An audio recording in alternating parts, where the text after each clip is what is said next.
Amen. Alléluia. Bonsoir à tous. Enfin, bonjour. Vous pouvez vous asseoir.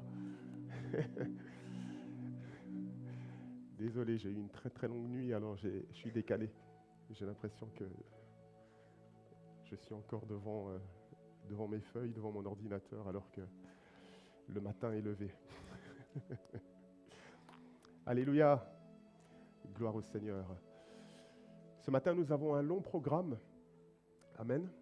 Donc, j'espère que vous n'avez pas mis le poulet au feu. Amen. Pour ceux qui ont des applications, s'il vous plaît, connectez-vous à votre four et diminuez le feu à feu doux. Alléluia. Amen. Parce qu'aujourd'hui, nous avons quand même un programme chargé. Nous avons évidemment la résurrection de notre Seigneur. Alléluia. Dont nous nous commémorons aujourd'hui. Et nous avons, par la grâce de Dieu, une séance de présentation des enfants. Amen. Donc, je vous prie de bien vouloir être patient. Alléluia. Gloire au Seigneur. La parole de ce matin est un peu technique. Alors, je vais vous demander d'être très, très attentifs. Alléluia. Soyez attentifs parce que, voilà, ça risque un peu d'être technique, mais par la grâce de Dieu, son nom sera glorifié. Alléluia. Nous lisons dans Lévitique, chapitre 16, si vous voulez bien, du verset 1er au verset 22. Lévitique, chapitre 16, nous allons faire une très longue lecture du premier verset au verset 22. Amen. Et nous allons faire un petit effort, si vous voulez bien, de nous lever par respect pour la parole de Dieu. Alléluia. Gloire au Seigneur. Lévitique, chapitre 16, le verset 1er. L'Éternel parla à Moïse après la mort des deux fils d'Aaron qui périrent lorsqu'ils se présentèrent devant l'Éternel. Il lui dit, dis à ton frère Aaron de ne pas entrer à tout moment dans le sanctuaire au-delà du voile, devant le propitiatoire, qui repose sur le coffre sacré afin qu'il ne meure pas. Car j'apparais dans la nuée au-dessus du propitiatoire. On continue. Voici de quelle manière Aaron pourra pénétrer dans le sanctuaire. Il prendra un jeune taureau pour le sacrifice pour le péché et un bélier pour l'holocauste. Nous continuons. Il se revêtira d'une tunique sainte en lin. Il mettra sur lui des caleçons de lin, se ceindra d'une écharpe de lin et se coiffera d'un turban de lin. Il mettra ses vêtements sacrés après s'être lavé le corps dans l'eau. Nous continuons. L'assemblée des Israélites lui fournira 2 boucs pour le sacrifice. Alléluia, 2 boucs pour le sacrifice, pour le péché, et un bélier pour l'holocauste.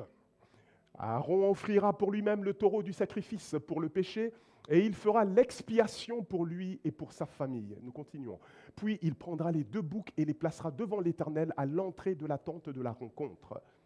Il tirera au sort pour savoir lequel des 2 sera destiné à être sacrifié à l'Éternel et lequel sera destiné à être un bouc émissaire. Un bouc, on continue, verset 9. Il fera approcher le bouc que le sort aura attribué à l'Éternel et l'offrira en sacrifice pour le péché. Quant au bouc désigné par le sort comme bouc émissaire, on le présentera vivant. On le présentera vivant devant l'Éternel pour servir à l'expiation et pour être chassé comme bouc émissaire dans le désert. On continue. Aaron offrira pour lui-même le taureau de sacrifice pour le péché afin de faire l'expiation pour lui-même et pour sa famille. Il immolera le taureau de son sacrifice pour le péché. Nous continuons. Après cela, il prendra un plein encensoir de charbon ardent de l'autel de devant l'Éternel et 2 pleines poignées de parfum à brûler réduits en poudre, et il emportera le tout au-delà du voile. Là, il répandra le parfum sur le feu devant l'Éternel, de sorte que le nuage de fumée, alléluia, le nuage de fumée qui couvre le propitiatoire, qui se trouve au-dessus de l'acte de l'alliance. Ainsi, Aaron ne mourra pas. Nous continuons. Il prendra du sang du taureau et en fera aspersion avec son doigt. Alléluia. Aspersion. On prend le doigt. Alléluia. Puis, il fera 7 fois aspersion devant le propitiatoire. Il immolera le bouc de sacrifice pour le péché du peuple et emportera le sang au-delà du voile. Il procédera avec ce sang comme avec celui du taureau. Il en fera des aspersions sur le propitiatoire et devant lui. Verset 16. C'est ainsi qu'il accomplira le rite d'expiation pour purifier le sanctuaire de l'impurité et des désobéissances des Israélites, de toutes leurs fautes, quelle qu'en soit la nature. Alléluia, dis à ton voisin, de toutes leurs fautes, quelle qu'en soit la nature. Alléluia. Il procédera de même pour la tente de rencontre. Alléluia, qui demeure avec eux au milieu de leur impureté. On continue. Personne ne devra se trouver dans la tente de la rencontre depuis le moment où il y entrera pour accomplir le rite d'expiation dans le sanctuaire jusqu'à ce qu'il en ressorte. Il accomplira ces rites d'expiation pour lui-même, pour sa famille et pour toute l'assemblée d'Israël. Après cela, il sortira vers l'autel qui est devant l'Éternel et accomplira le rite d'expiation pour celui-ci. Il prendra du sang du taureau et du sang du bouc et il en appliquera sur les cornes de l'autel tout autour. Alléluia. Puis, avec son doigt, il fera 7 fois le baptême. Il fera 7 fois l'aspersion du sang sur l'autel. Il le purifiera ainsi des impuretés et des Israélites et le consacrera. Quand il aura achevé le rite d'expiation pour le sanctuaire, pour la tente de la rencontre et pour l'autel, il fera amener le bouc vivant. On continue. Il posera ses 2 mains sur la tête du bouc. Alléluia. Les 2 mains sur la tête du bouc vivant et confessera sur lui toutes les désobéissances, tous les péchés, toutes les fautes des Israélites. Ainsi, il les fera passer sur la tête du bouc, puis il fera chasser celui-ci au désert par un homme désigné pour cela. Le bouc emportera sur lui tous leurs péchés, alléluia, dans un lieu à l'écart. On le chassera au désert. Vous pouvez vous asseoir, bien-aimés dans le Seigneur. Alléluia.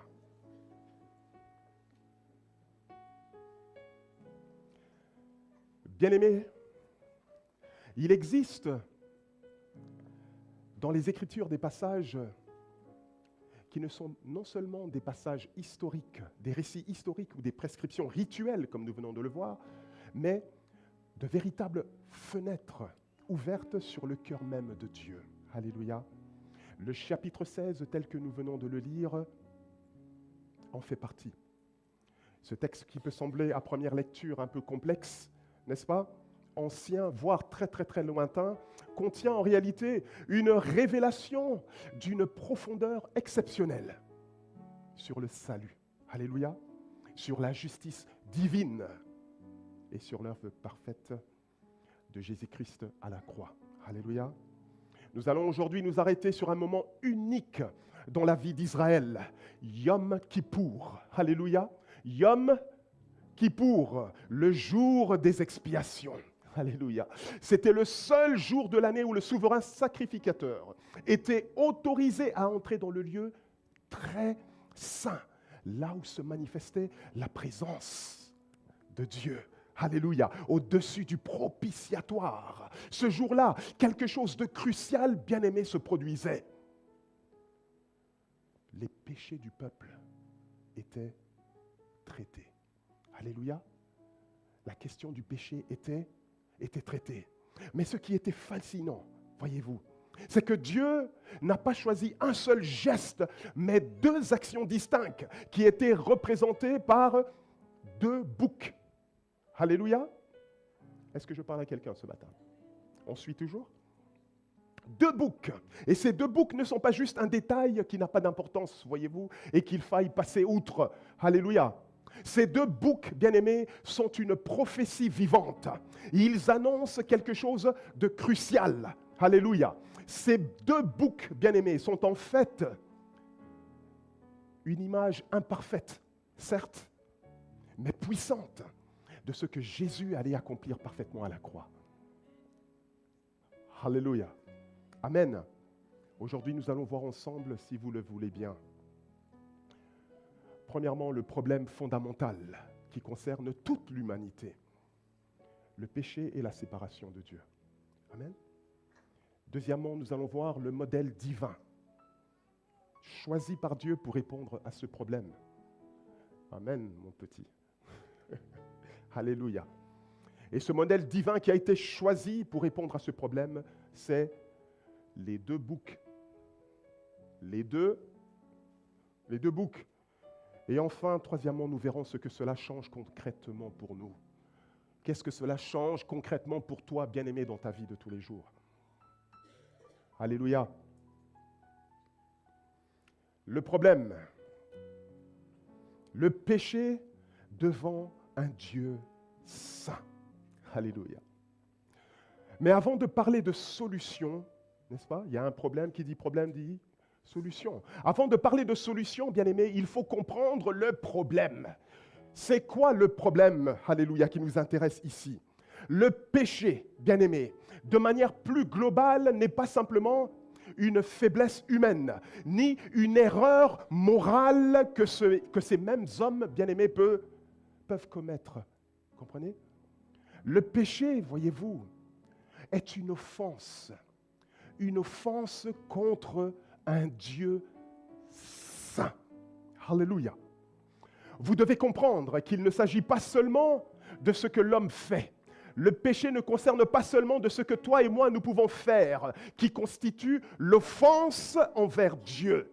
C'est plus grave que ça, bien-aimé dans le Seigneur. Le problème est ce que l'homme est devenu dans sa nature même, par suite du péché.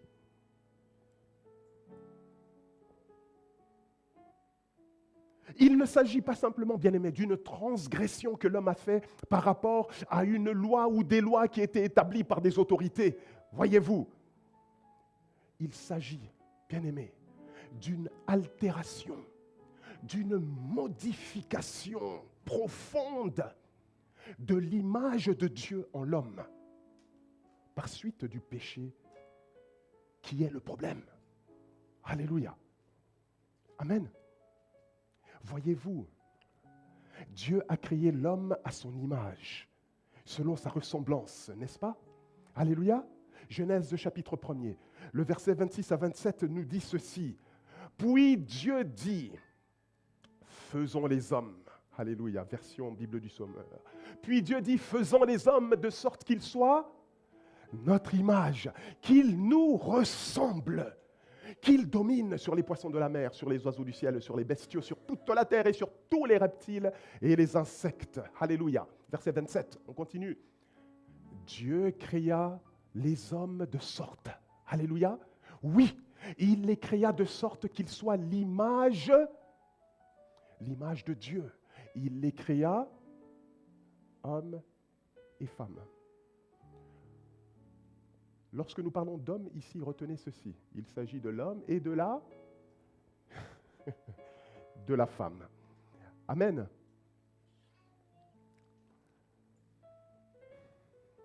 Voici, bien-aimés, que cette image, alléluia, suite au péché, cette image n'est plus comme l'original. Voyez-vous? Amen. Cette image que Dieu a créée est tachée. Cette image est froissée. Cette image est abîmée, si bien que Dieu, quand il regarde l'homme, alléluia, il ne voit plus rien de lui. Est-ce que je parle à quelqu'un? Lorsque Dieu voit l'homme, maintenant, il dit, mais ça me ressemble. Vous n'avez jamais fait cette expérience, bien-aimée? On vous montre une photo, on vous dit, ah, ça c'est vous. N'est-ce pas? Vous regardez la photo, vous dites, ah, mais ça me ressemble, mais ce n'est pas vraiment moi. Pourquoi? Parce que vous avez changé, n'est-ce pas? Alléluia. Voici que Dieu, lorsqu'il regarde l'homme après avoir péché, cette image ne correspond plus à l'original qui a été donné. Alléluia. Le reflet, son propre reflet. Alléluia. La copie, bien-aimée, la copie ne lui ressemble plus. Les hommes ont changé radicalement et ne reflètent plus l'amour. Il ne reflète plus la nature spirituelle. Il ne reflète plus le caractère de Dieu. Alléluia. Bien au contraire, l'amour a fait place à l'égoïsme. Alléluia. Et l'amour du plus grand nombre, la parole de Dieu dit, s'est refroidi. N'est-ce pas? Matthieu chapitre 24, le verset 12. La nature spirituelle. Amen. La nature spirituelle fait place maintenant à une nature hybride, voyez-vous, imparfaite, que l'on qualifie de charnelle.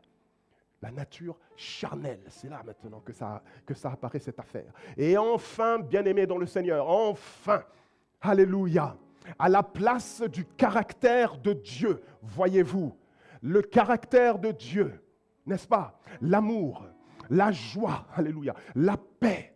Vous voyez, la bonté, l'amabilité, la patience, alléluia, la douceur, la maîtrise de soi. Voyez-vous, le caractère de Dieu maintenant, alléluia, fait place à autre chose. L'homme a hérité d'un caractère de cochon. Est-ce que je parle à quelqu'un ce matin? Un caractère de... Et je pèse mes mots. Alléluia. Un caractère évidemment de cochon que nous avions tous, n'est-ce pas? Tous autrefois. Et que le Saint-Esprit aujourd'hui s'affaire à corriger. Alléluia. Aujourd'hui, ce caractère de cochon que nous avions autrefois, c'est grâce au Saint-Esprit que nous changeons.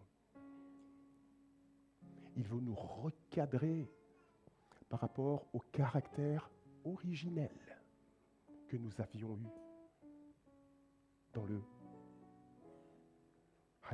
jardin. Et c'est ça, bien-aimé, le véritable problème. Alléluia. C'est ça le véritable problème. La nature même, l'image de Dieu a été altérée en l'homme. D'où sa colère. D'où la colère divine de Dieu. Alléluia. On ne cessera de le répéter, bien-aimés. Dieu est saint, voyez-vous. Alléluia. Il est absolument saint, totalement pur, séparé de tout mal, moralement et du point de vue éthique, il est parfait. Et en face de cette sainteté, le péché produit deux réalités. Deux réalités, voyez-vous. La première réalité, c'est la culpabilité devant Dieu. Le péché produit une culpabilité. On se sent coupable, on est coupable devant Dieu. L'homme devient coupable. Chaque péché commis, voyez-vous, est une dette qui s'accumule, voyez-vous, qui s'accumule. Tu pêches, allez, une dette qui vient sur ta tête. Tu pêches encore, voilà qu'une dette s'accumule encore sur ton compte. L'homme est donc redevable devant la justice divine. Et pourquoi? Pourquoi l'homme est-il responsable? Pourquoi l'homme est-il redevable devant la justice divine? Parce que le salaire du péché, bien-aimé, c'est la mort. Alléluia. Le salaire du péché, c'est quoi? C'est la mort. Deuxième réalité que le péché démontre, alléluia, c'est une souillure. Une souillure, bien-aimée, qu'aucun savon sorti des laboratoires des hommes ne peut enlever, nettoyer. Écoutez bien, ôter. Alléluia. Je me sens sale. Je me sens sale. Pasteur, je me sens sale. Alléluia. Voyez-vous, ce n'est pas une souillure physique, n'est-ce pas? C'est une souillure intérieure. C'est une souillure spirituelle. C'est une souillure, bien-aimé, qui ne se voit pas à l'œil nu. Alléluia. Le péché ne rend pas seulement coupable, alléluia, mais il rend également impur. La culpabilité, la souillure. Alléluia. Est-ce qu'on me suit toujours?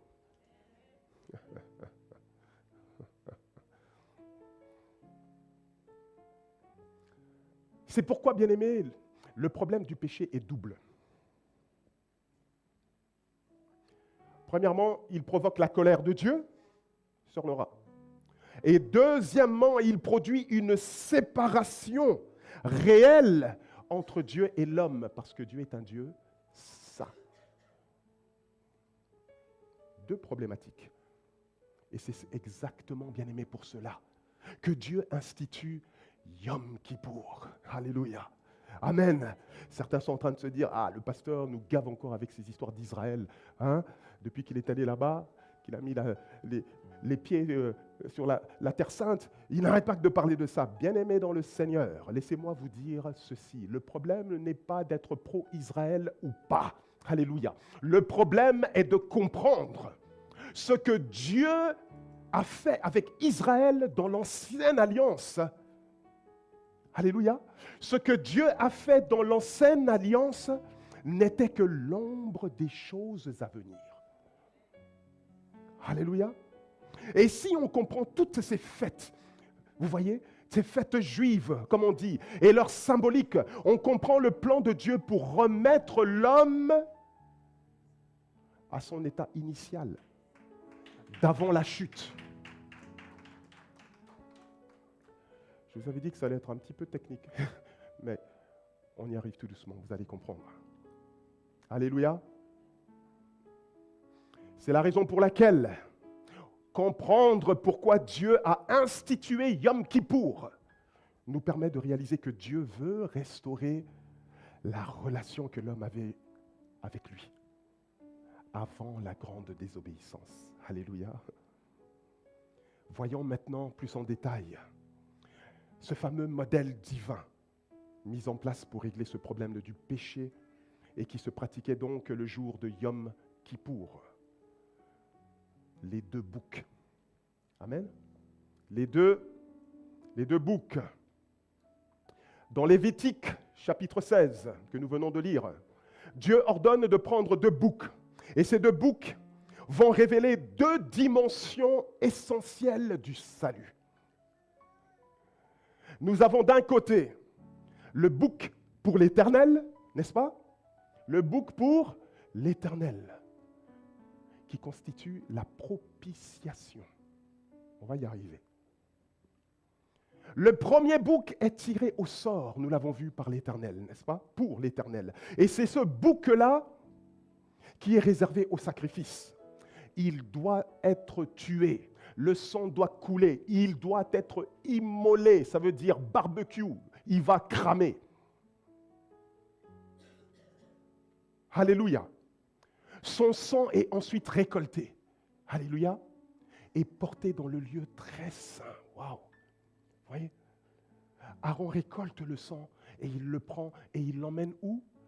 Pas dans le parvis, pas dans le lieu saint, mais dans le lieu très saint. Il traverse ces trois paliers. Alléluia. Il traverse ces trois paliers avec le sang. Alléluia. Et son sang, bien-aimé, est ensuite aspergé. Aspergé où? Sur le propitiatoire. Pour ceux qui ne savent pas c'est quoi le propitiatoire, le propitiatoire c'est ce couvercle, vous voyez, c'est un couvercle d'or pur, n'est-ce pas? D'or pur qui est directement posé sur l'arche de l'alliance, voyez-vous? Et à l'extrémité du propitiatoire, nous avons deux chérubins qui sont représentés. Deux chérubins faits avec de l'or battu, vous voyez-vous? Et dont les ailes couvrent le propitiatoire. Alléluia. Et c'est là, bien-aimé, qu'Aaron venait asperger avec son doigt. Prenez le bol de sang, il et il faisait poup. Ça, c'est de l'aspersion. Vous comprenez? Est-ce que je parle à quelqu'un? Qu'on soit clair avec les termes. L'aspersion, ce n'est pas le baptême, c'est-à-dire l'immersion. Aaron venait asperger avec son doigt 7 fois dans le sang de la victime. Alléluia. Et ce geste, bien-aimé, est vraiment d'une puissance immense. Pourquoi? Parce que le sang, bien-aimé, représente la vie qui est donnée en substitution. Alléluia. Ce que cela signifie, bien-aimé, c'est que quelqu'un meurt à la place du peuple. Mais ce n'est pas tout. Alléluia. Ce sang est présenté devant Dieu. Et ici, nous entrons dans la notion de propitiation. La propitiation, c'est quoi? Vous voyez la racine qui est utilisée justement pour nommer le propitiatoire, ce fameux couvercle. C'est quoi la propitiation? La propitiation, bien aimé, c'est le fait que la justice, je parle ici de justice, la justice de Dieu soit satisfaite. Alléluia. C'est le fait que la colère de Dieu contre le péché soit apaisée. Ce n'est pas, bien aimé, que Dieu devient moins saint parce qu'il pardonne. Alléluia. C'est que la sainteté de Dieu est pleinement respectée au travers du sacrifice. Dieu ne ferme pas les yeux sur le péché. Par cet acte, le péché est jugé. Je répète, Dieu ne ferme pas. Il y a le sang là, il a fait l'aspersion. Ah d'accord, donc Dieu fait, je ne vois plus rien. Je fais semblant de ne plus rien voir. Bien-aimé, par cet acte, le péché est bel et bien jugé. Et Dieu permet, et Dieu accepte qu'un substitut prenne la place du coupable qui a été tué, immolé, à la place du véritable coupable. Le message est clair, bien-aimé. Sans effusion de sang, il n'y a pas de pardon de péché.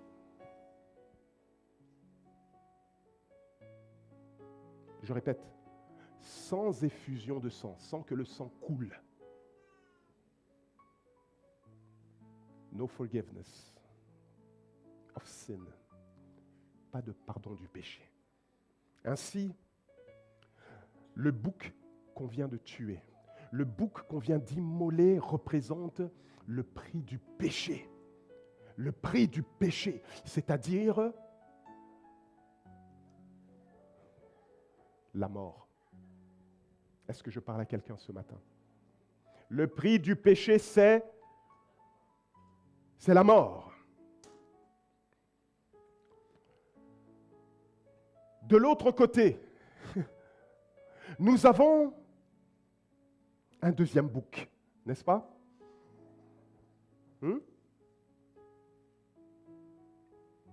C'est d'ailleurs de ce rituel que l'on afflige à ce bouc qu'est tirée l'expression bouc émissaire. Ok? Vous comprenez maintenant l'origine du bouc émissaire. Quand on parle de bouc émissaire, oh la pauvre, c'est vraiment elle la bouc émissaire de ce bazar. C'est elle qui paye les pots cassés. Vous comprenez? Amen. Le bouc émissaire, bien-aimé, représente l'expiation. D'un côté, nous avons un bouc qui représente la propitiation. Le deuxième bouc représente l'expiation. Alléluia. Le second bouc, bien-aimé, n'est pas immolé. Il n'est pas tué contrairement au premier. Le souverain sacrificateur, il devait poser ses mains sur lui. Alléluia. Poser sa main, pas n'importe où, sur la tête. Alléluia. C'est pourquoi, bien-aimé dans le Seigneur, je dis à mes enfants, faites attention à qui vous impose les mains. Parce que lorsqu'on impose les mains, alléluia, Il y a un transfert qui se passe. Les enfants de la maison le savent. Il n'y a pas de mal à aller dans les croisades, les séminaires et tout ça. Allez-y, bien-aimés dans le Seigneur. Il n'y a pas de souci avec ça. Mais faites attention. Qui vous impose les mains? Le souverain sacrificateur pose ses mains sur sa tête et confesse les péchés du peuple. Vous comprenez? Il pose les mains. Ces gens-là étaient des impudiques. Ces gens-là étaient des voleurs, des méchants, des adultères, des meurtriers, des idolâtres. Tous les péchés du peuple. Allez, Aaron est en train de énoncer. Alléluia. Puis le bouc est envoyé dans le désert tel quel. Ouais. On lui donne un petit coup, paf, allez. Et le bouc est parti. Dans le désert. Ce geste, voyez-vous, ne se limite pas simplement à une signification symbolique. Alléluia. Sans aucune conséquence, de quelque manière que ce soit. Ce geste, bien-aimé, a un réel impact au niveau spirituel et par conséquent dans le monde visible pour faire changer la destinée du peuple.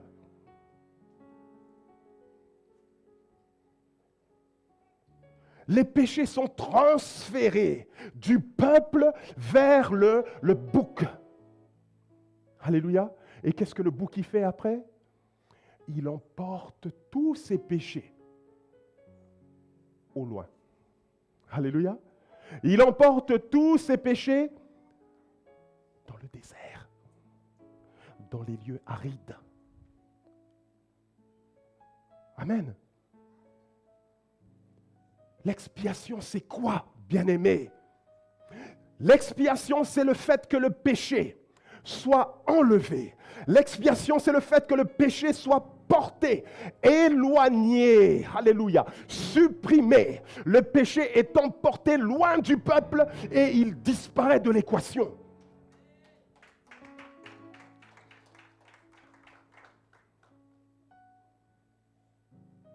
L'expiation n'est pas simplement le fait que Dieu soit satisfait. C'est également le fait que le péché ne soit plus là. C'est ça l'expiation. Le péché n'est plus là, séparant Dieu d'avec les hommes. Le peuple est libéré de son fardeau. Alléluia.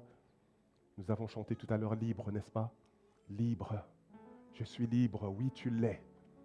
Parce que ton péché t'a été ôté. Le péché qui te condamnait t'a été ôté.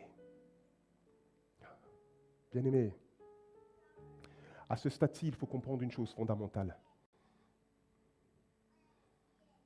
Un seul bouc ne pouvait pas faire l'affaire. Je me suis posé la question, je me suis dit, Seigneur, pourquoi on se casse la tête à prendre 2 boucs? Pourquoi tu n'en as pas pris juste un seul et puis l'affaire elle est faite? Ça sert à ça les méditations. Ça sert à ça. Vous lisez et vous réfléchissez. Vous vous tournez vers le Seigneur et vous posez des questions. Ça sert à ça la méditation, voyez-vous. Vous comprenez? Prendre du temps avec le Seigneur. Voyez-vous? Ce n'est pas juste vous. L'intercession. Je suis là du matin jusqu'au soir, je ne fais que prier. Et encore, je prie en langue. Ça, c'est trop facile. Prier en langue, c'est trop facile parce que ça ne demande pas trop de gymnastique intellectuelle, voyez-vous. Hein? On se laisse aller comme l'Esprit nous demande de faire. On laisse, et on y va, et on y va. Et comme ça, on peut prier pendant des heures, hein, parler en langue.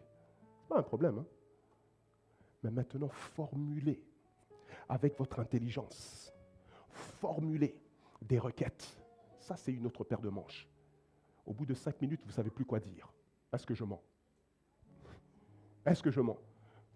Vous commencez à prier, puis 5 minutes après, on se tourne les pouces, on est distrait parce que on entend le GSM qui...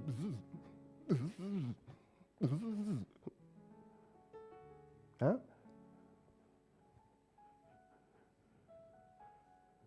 Les moments, bien-aimés, de qualité avec Dieu, alléluia, c'est des moments où tu prends le temps, tu lis, tu réfléchis, tu médites, tu poses des questions, tu demandes à Dieu, éclaire-moi sur ce bazar.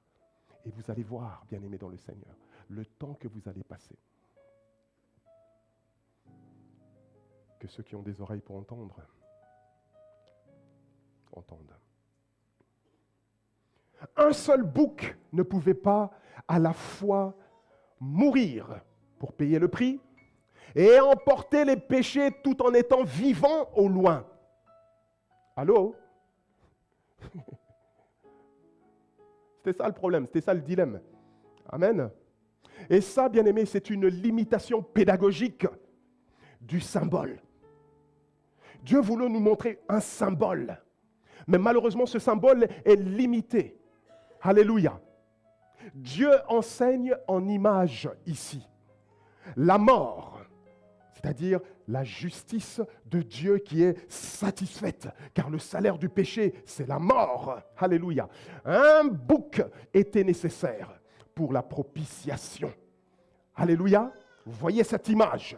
La deuxième image, c'est le retrait, le péché qui est ôté. C'est la grâce de Dieu qui est accomplie et la réconciliation avec lui est possible.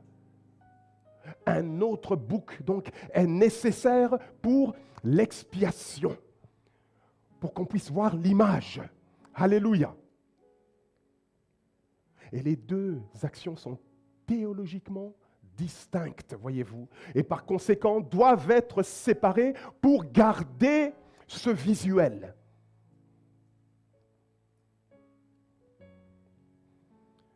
Je bénis le Seigneur de ce que le message est enregistré. Comme ça, vous aurez l'occasion de pouvoir écouter tranquillement. C'est la raison pour laquelle deux boucs, bien-aimés, deux boucs étaient nécessaires, voyez-vous. Amen.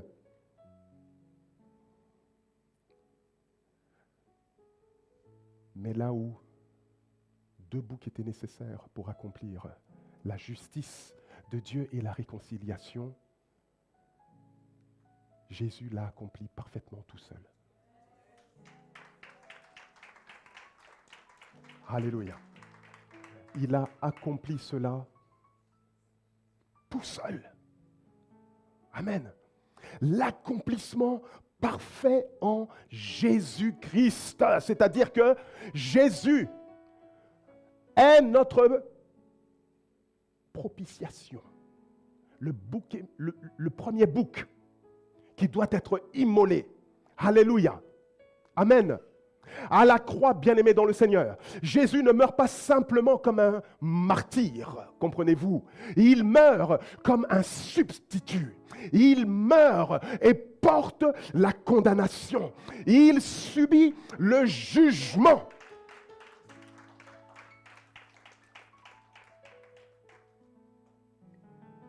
Cela signifie que la justice de Dieu est satisfaite. La justice de Dieu est satisfaite. Dieu est calme. Vous comprenez?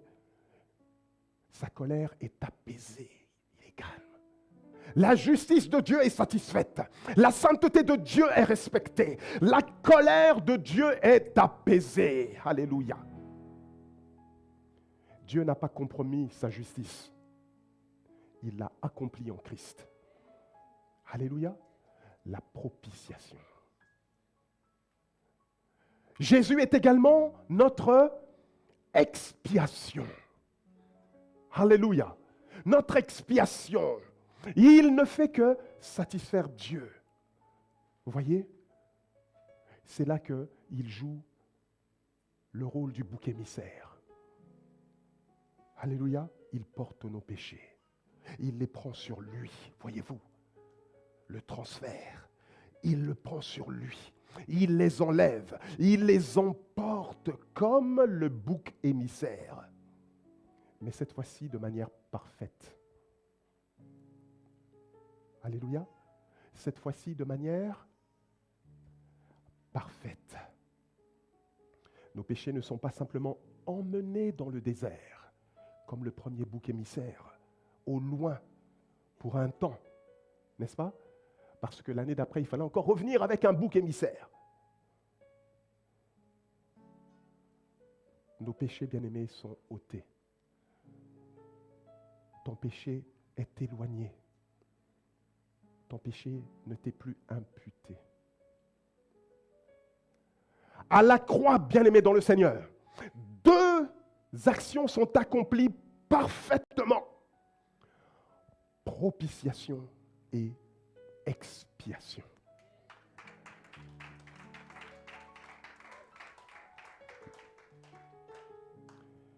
Mais alors, me direz-vous, qu'est-ce que cela implique pour moi? Qu'est-ce que ça implique pour moi? Qu'est-ce que ça change pour moi aujourd'hui, dans ma vie de tous les jours? Eh bien, vois-tu, tu n'as plus à te condamner. Alléluia. Parce que tu n'es plus sous la condamnation. Amen. Si Christ est ton expiation, alors tes péchés, bien-aimés, ne sont plus sur toi. Tu comprends? Mais beaucoup de croyants vivent encore comme si le bouc émissaire revenait du désert. Beaucoup de croyants, ils portent encore la culpabilité d'un avortement, la culpabilité d'une désobéissance. Les parents, les responsables t'ont conseillé, mais tu en as fait qu'à ta tête. Certains portent encore la honte d'un échec. Alléluia. La honte d'un échec. La honte d'une vie brisée. Certains croyants portent encore le poids lourd du passé, de leur passé.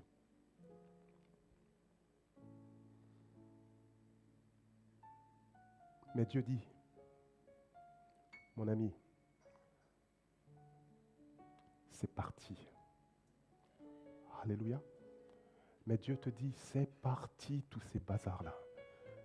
Pourquoi, après avoir chassé le bouc émissaire, tu cours à nouveau dans le désert pour aller rechercher ce bouc pour le ramener aujourd'hui?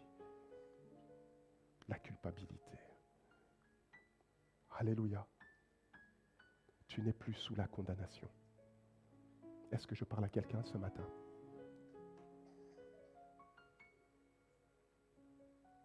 Deuxièmement, ce que cela implique pour moi, ce que cela implique pour toi, c'est que Dieu n'est plus en colère contre toi. Alléluia. Dieu n'est plus en colère contre toi à cause de la propitiation. Dieu n'est pas en train de te tolérer. Dieu n'est pas en train de te supporter. Vous voyez ce que je veux dire? Parmi nous, on est toujours là. Oh, celui-là, je ne le supporte pas. Celle-là, je ne peux plus la blairer. Je ne la supporte pas. Mais on fait semblant, n'est-ce pas? Parce qu'on est des bons chrétiens. Ça va, ma sœur? Oui, ça va. Ça va.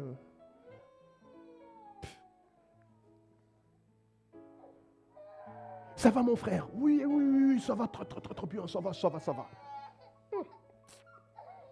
Qu'il me demande encore quelque chose, celui-là, il va voir. Alléluia. Dieu n'est plus en colère contre toi. Amen. Il n'est pas en train de te tolérer, de te supporter aujourd'hui. Il est pleinement satisfait, tu dois le savoir. Dieu est pleinement satisfait. Tu ne t'approches pas d'un Dieu qui est irrité contre toi. Est-ce que je parle à quelqu'un? Tu ne t'approches pas d'un Dieu qui est fâché contre toi, n'est-ce pas? Amen. Tu t'approches d'un Père. Tu t'approches d'un Père qui t'ouvre les bras de la réconciliation.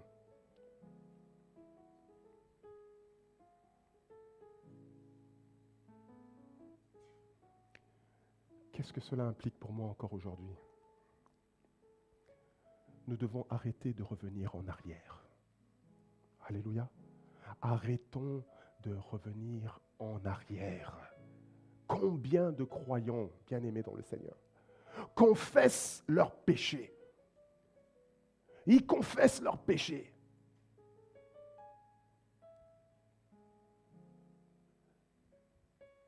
Pardonne-moi, mon Père, parce que j'ai péché. Ils confessent, puis les reprennent aussitôt. Ils reprennent leurs péchés ainsi déposés mentalement, vous voyez? Et puis ils continuent à vivre encore dans la culpabilité.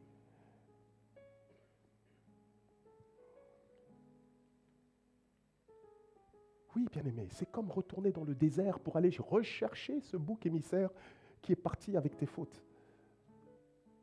Tu dis au bouc, écoute, reviens, va vivre ta vie, je vais reprendre mes fautes. Je vais reprendre toutes mes bêtises, tout le poids de la... Je vais reprendre tout ça. Toi, allez, retourne dans les prairies, allez brouter.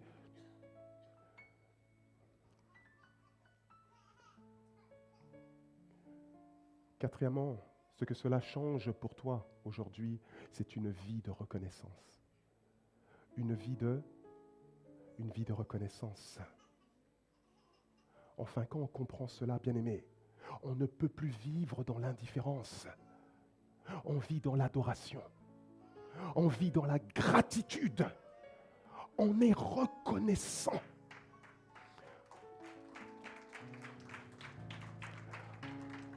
On apprécie ce qu'on a. Et on ne pleure pas sur ce qu'on n'a pas. Lorsqu'on réalise cela, bien-aimé dans le Seigneur, une vie de reconnaissance, on vit dans la consécration.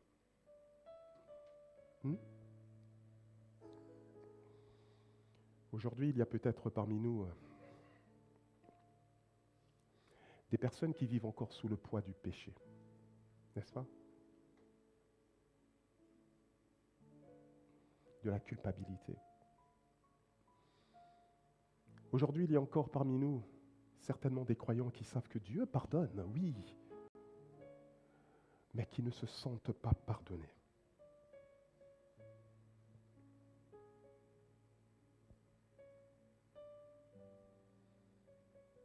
Des cœurs qui n'osent plus s'approcher de Dieu. Alléluia. Oui. Oui. Beaucoup parmi nous. On fait des sourires, on se retrouve le dimanche, comme on dit, endimanché. Tout le monde est beau, tout le monde est souriant, mais au fond, des drames se produisent. De la culpabilité. Et on ouvre des portes à l'oppression. Voyez-vous, l'oppression. Des voix externes qui vous poussent à accepter des choses qui sont contraires à ce que Dieu a dit de toi. Qui te poussent à croire des choses qui sont contraires à l'identité, à l'image que Dieu a mis en toi. Si tu es dans cette catégorie de personnes, je vais juste prier pour toi. Lève la main là où tu es, je vais prier pour toi. Alléluia. Si tu es dans cette catégorie-là. Alléluia. Vous savez, il ne faut pas 10 minutes, 1 heure pour être convaincu de ce que l'on vit. C'est pour ça, je vais donner 2 minutes à la réflexion pour ceux qui se sentent concernés dans ce que nous venons de dire. Levez la main, nous allons prier pour vous. Amen. Si la chorale peut m'accompagner avec un chant.